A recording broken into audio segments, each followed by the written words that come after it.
He believed that degrading her would amuse him, until the moment her voice swept through the room and rendered him utterly mute. The tinkling of gleaming cutlery on delicate porcelain interwove with a soft tide of murmurs and intermittent peals of laughter.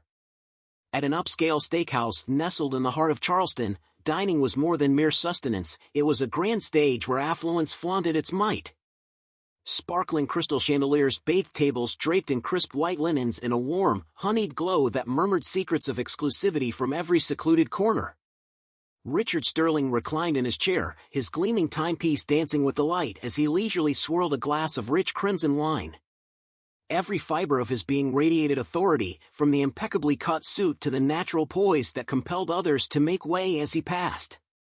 He was a man for whom no was a foreign word, and on the rare occasion it surfaced, he ensured the speaker would rue that utterance.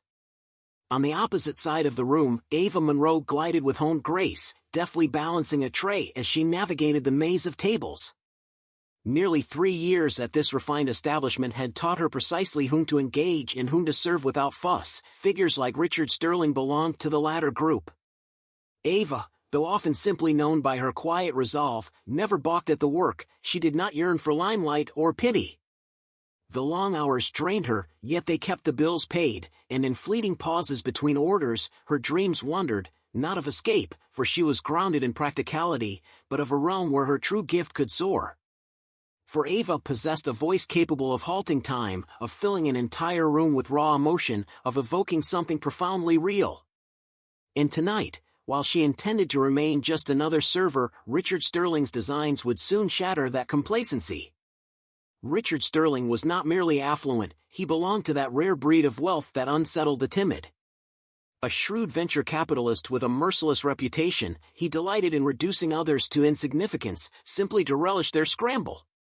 This evening, buoyed by a recent deal that padded his fortune with an extra 8 figures, he was in particularly buoyant spirits.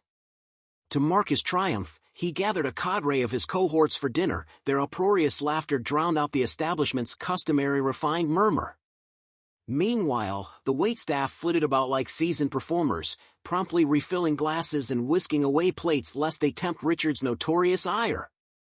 One attendant glided forward with a new round of drinks, meticulously placing each one without disturbing the conversation. She wisely avoided locking eyes with men like Richard, who either completely disregarded her or ogled her as if she were an exotic spectacle. But tonight, Richard's gaze found her. "Hey, sweetheart," he barked, halting her stride. His voice, velvety yet laced with calculated malice, sent a ripple of smirks around his table. Eva pivoted, maintaining a calm facade. "Yes, sir," she replied. Tilting his head, Richard scrutinized her as if weighing whether she merited another moment of his attention. "You've been silent all evening, no smile, no banter. What, do you despise catering to our kind?" he jeered, prompting a low, conspiratorial chuckle from his companions. It was clear this wasn't idle banter, it was a calculated display designed to assert dominance and degrade her. Unruffled, Eva maintained an even tone, her focus solely on her task. With a self-satisfied lean back, Sir Richard basked in his own amusement, his gaze intent and piercing.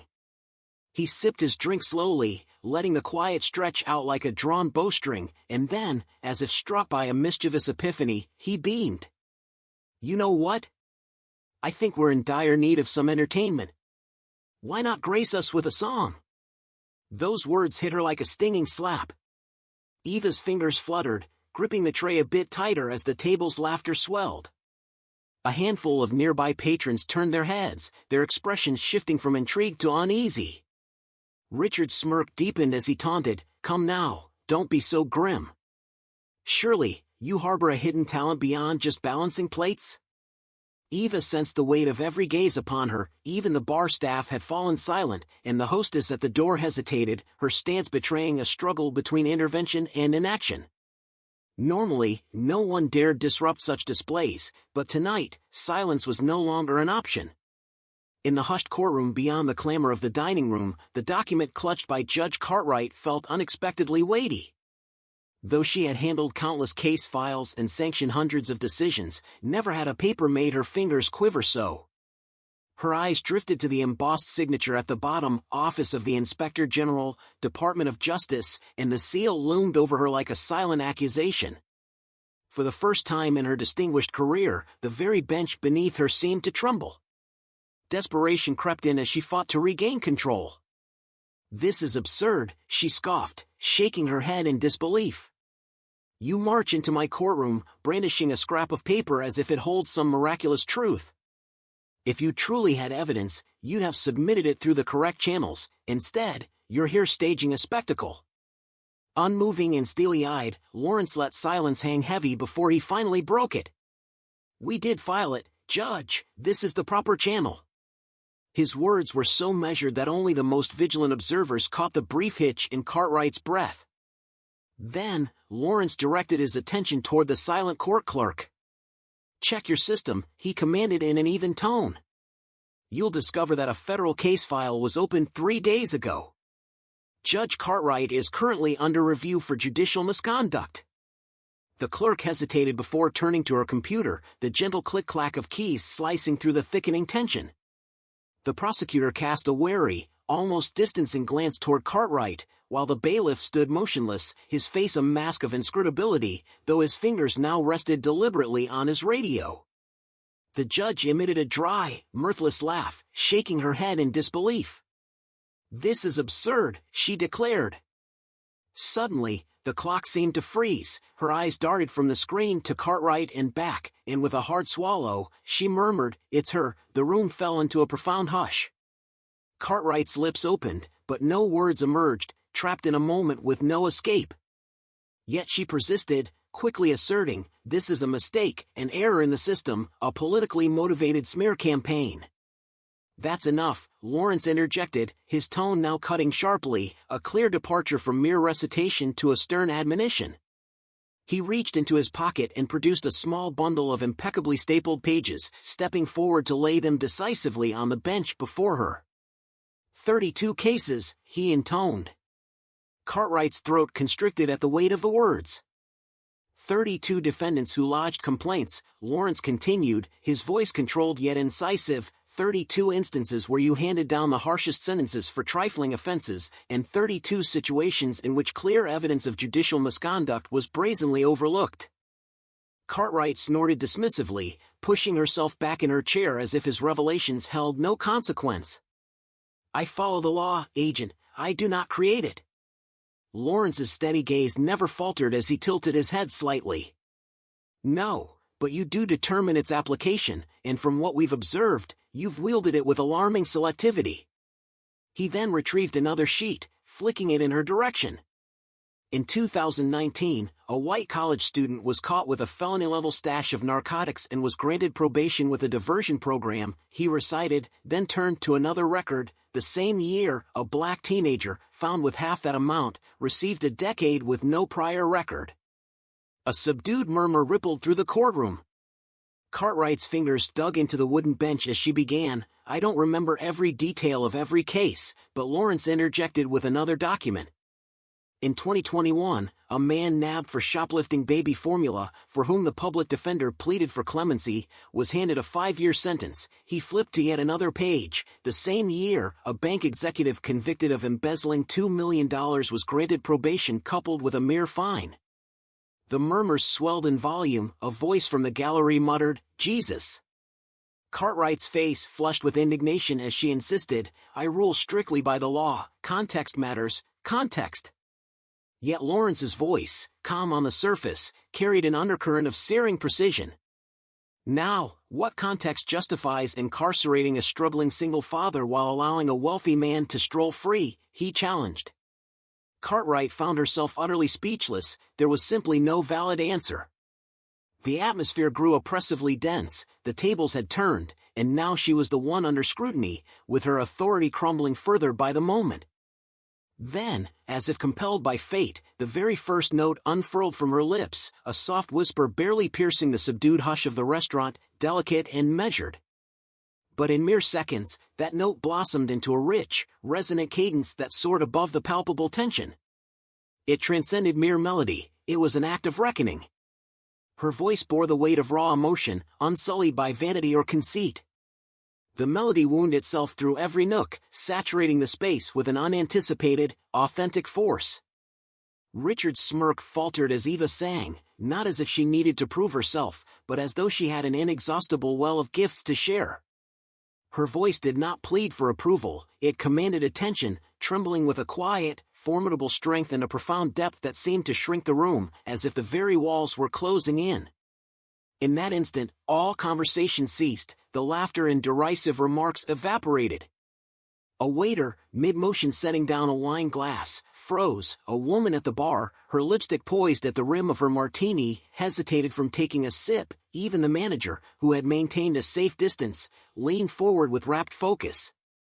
It was not merely beautiful, it was haunting, a sound that burrowed into the chest, evoking emotions long kept at bay. Richard swallowed hard, realizing that the reins of control had slipped from his grasp. His colleagues sat frozen, their faces inscrutable, while the money scattered on the table, a token of their indulgence, suddenly appeared as an insult, as if they no longer wished to be complicit. And then, Eva did something unexpected. She fixed her gaze on him as she delivered the final line of her song, not with anger or defiance, but with a quiet pity. In that breathless moment, the last note dissolved into silence. The restaurant, once alive with clamor and movement, transformed into a space where everyone bore witness to an indescribable marvel. Then, a solitary, deliberate clap rang out from a woman at a nearby table, soon followed by another, and another, until within seconds the room erupted in genuine applause. It was not a forced politeness, it was a gut-deep, visceral response, as if everyone recognized they had seen something indelibly unforgettable. A man by the bar whistled, a couple across the room clapped even louder, and even the kitchen doors swung open, with staff peering out in wide-eyed astonishment. Eva did not bow or smile, she simply exhaled, set her tray aside, and turned to retreat toward the back of the dining room. Richard Sterling, the very man who had contrived this moment purely for his amusement, now sat in stunned silence. Frozen, his fingers still gripped the wine glass, yet the arrogance had drained from his features, his self-assured smirk and meticulously maintained mask of indifference were gone. In their place lingered an unfamiliar emotion, one he rarely encountered and scarcely recognized.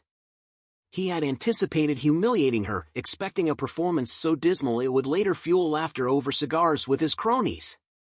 Instead, he had been reduced to the butt of the joke. The swelling applause became undeniable evidence. People were not merely impressed, they were deeply moved. The businessmen who had clustered around him shifted uncomfortably in their seats, the once flippant money on the table, tossed around like cheap dog treats, now appearing pitifully insignificant. One among them discreetly retrieved his bill, tucking it away as if to expunge any trace of his involvement. Desperate to salvage his composure, Richard attempted to laugh off the situation, but his laugh wavered into a feeble crack, a sound he instantly despised. No one was paying him any heed. Eva had already turned her back, moving through the restaurant as if the incident were nothing more than a fleeting interlude. She neither acknowledged the applause nor glanced back at his dismayed expression, and that omission stung all the more. In that defining moment, his influence and wealth held no sway, everyone's attention was riveted on her. The humiliation had crept in gradually before crashing down all at once. Richard had spent his life cultivating an aura of untouchability, yet in a matter of minutes, a seemingly inconsequential waitress had reduced him to nothing more than a man with wounded pride and a hollow voice. A server then approached the table, clearing away dishes with swift, graceful efficiency. Without sparing Richard a glance, he asked in an even, unembellished tone, "Would you like anything else?" There was no subservience or anxious politeness, just a detached query. For the first time, Richard Sterling felt insignificant, overwhelmed by a sensation he couldn't quite process. As the applause eventually ebbed away, its echo lingered in the air, and conversations gradually resumed, but the atmosphere had undeniably shifted.